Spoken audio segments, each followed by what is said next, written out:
The new episode of Suicide Squad Isekai has finally dropped, and this time around, the princess discovers that her own mother is not who she seems to be, as this woman is actually an imposter disguising as the queen of this Isekai world, who wants to wreak war across all of the land.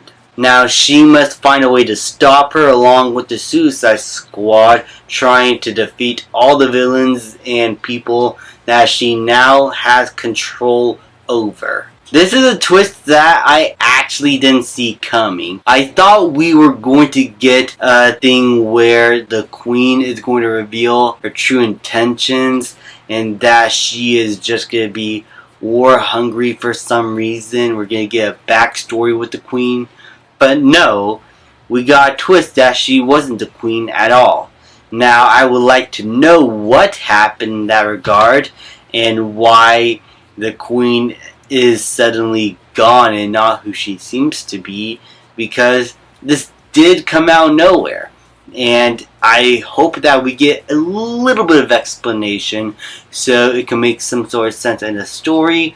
But maybe the next few episodes will explain that a bit. So I'm going to hold off on that in case it's not real criticism. Because this episode mostly focuses on the action and putting the characters in a very tough situation that they need to get themselves out of, and progressing the character of the princess further along into someone who's going to be a lot more independent, which is why I pretty much liked her taking up some of the makeup and design of Harley Quinn, showcasing that she's willing to be free from the shackles of this controlling figure who is infecting her life in a very negative way, which I think is going to inspire Harley Quinn a bit to try and break from the shackles of Joker here.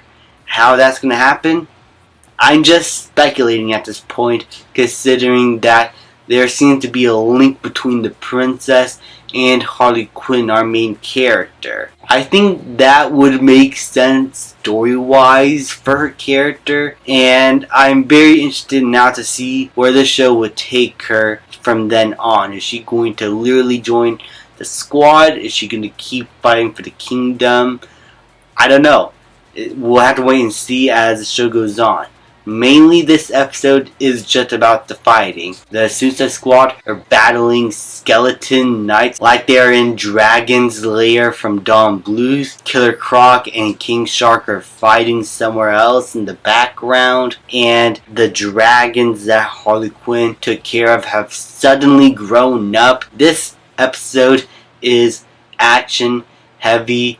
And honestly, it all worked pretty well. I really liked all the action sequences here. They're very well animated. It started off a little bit rocky animation wise, but after like just a few moments, then the animation got significantly better. The action got more fast paced and a lot more fun. I love all the styles and movements that the characters are able to do here.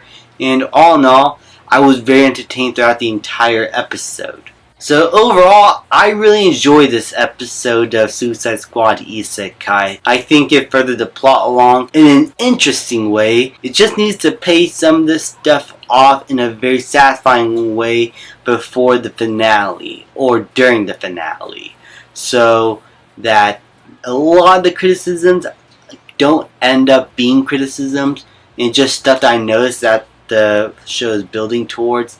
And if it does that very well, then it won't leave a bad taste in my mouth, because I really hope that the story here pays off into something very satisfying for these characters. Still, all in all, this is still a really fun, laid-back action isekai show with some really fun DC characters, and so far, I'm having a really good time with it. Thank you guys so much for watching. Please like, subscribe, comment, and I will see you guys next time.